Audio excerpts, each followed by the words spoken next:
যারা এই আন্দোলনে শহীদ হয়েছে তাদেরকে আমরা জাতীয় বীর হিসেবে ঘোষণা করছি। এবং এছাড়াও যারা এই ফ্যাসিস্ট রেজিমে গত কয়েক বছরে শহীদ হয়েছেন তাদেরকেও আমরা আজকের এই দিনে স্মরণ করছি। এবং আমরা বলেছিলাম যে শেখ হাসিনার পদত্যাগই কিন্তু একমাত্র সমাধান হবে না।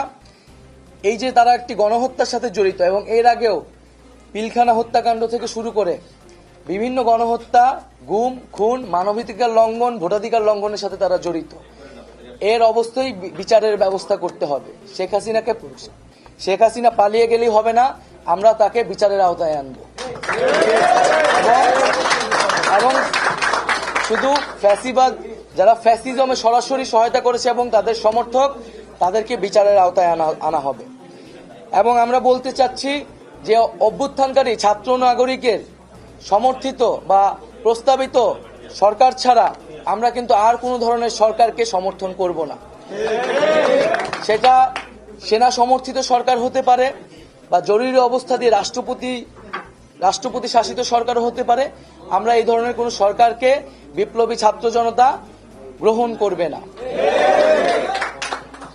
আমরা ঘোষণা করছি যে সকল আমাদের আন্দোলনের শিক্ষার্থী সমন্বয়ক ডাকসুর সভা সম্পাদক আক্তার হোসেনকে এখনো জেলে বন্দী করে রাখা হয়েছে, আমাদের সমন্বয়ক ইব্রাহিম নীরব সহ সারা দেশেই বিভিন্ন সমন্বয়ক, আন্দোলনকারী এবং নিরপরাধ ব্যক্তিদের গ্রেফতার করে রাখা হয়েছে কারাগারে।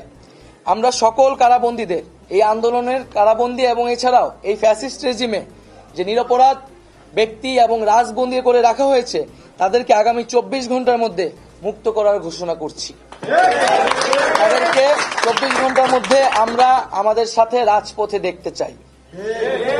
এবং আমরা মুক্তিকামী ছাত্র জনতার প্রতি আহ্বান রাখছি যে তারা যাতে আমাদের কাছ থেকে যে 24 ঘন্টার মধ্যে আমরা যে চূড়ান্ত সরকারের রূপরেখা দিব তা ঘোষণার আগ পর্যন্ত তারা যাতে রাজপথে অবস্থান করে।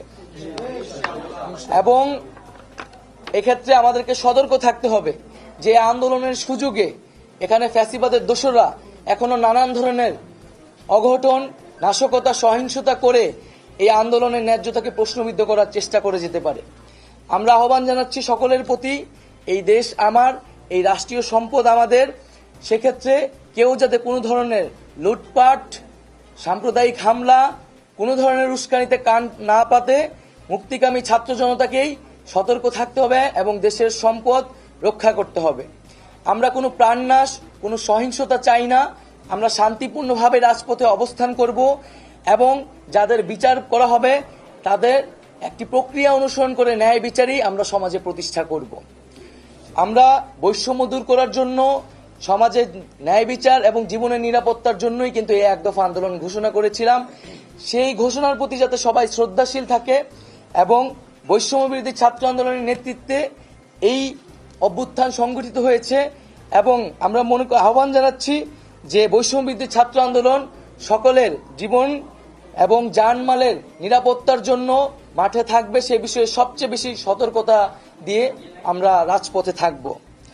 এবং আমরা আহ্বান জানাচ্ছি, আমরা ঘোষণা করছি যে যাতে বাংলাদেশে আমরা একটা ঐক্যবদ্ধভাবে এই গণঅভ্যুত্থানের গণঅভ্যুত্থানের মাধ্যমে সরকার পতন করেছি, আমাদের এখন ঐক্যবদ্ধ থাকতে হবে।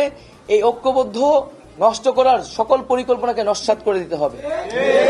সেজন্য আমরা বারবার বলেছি যে আমরা এই হাসিনা রেজিম, এই ফ্যাসিবাদী ব্যবস্থার বিপরীতে, খুনি সরকারের বিপরীতে প্রতিবাদী জনতা। এখানে কোনো দল, মত, ধর্ম নির্বিশেষে আমরা সবাই ঐক্যবদ্ধ হয়েছি। এখানে কোনো ধরনের সাম্প্রদায়িক উস্কানি, কোনো ধরনের নাশকতা বা বিভাজনের চেষ্টা করা হলে মুক্তিকামী ছাত্র জনতাকে তা রুখে দিতে হবে। আমি আবারও এই গণ অভ্যুত্থানের জন্য সকলকে ধন্যবাদ জানাচ্ছি, সকলকে অভিনন্দন, দেশবাসীকে অভিনন্দন জানাচ্ছি। এবং আমরা আগামী 24 ঘন্টার মধ্যেই অন্তর্বর্তীকালীন জাতীয় সরকারের রূপরেখা হাজির করব। তার জন্য সকল পক্ষের সাথে আমরা আলোচনা করব, আমাদের সকল সমন্বয়কদের সাথে আলোচনা করব এবং এই কাজটি করার জন্য আমরা একটি লিয়াজু কমিটি হয়তো রাতের মধ্যেই প্রেস রিলিজের মাধ্যমে আপনাদেরকে জানিয়ে দিব যে আমাদের পক্ষ থেকে কারা আসলে এই বিভিন্ন পক্ষের সাথে আলোচনায় বসবে। এক্ষেত্রে আপনাদের যদি আর কোনো প্রশ্ন থাকে, জিজ্ঞাসা থাকে, সেই প্রশ্নগুলো আলোকে হয়তো আমরা কোনো কথা বলতে পারি।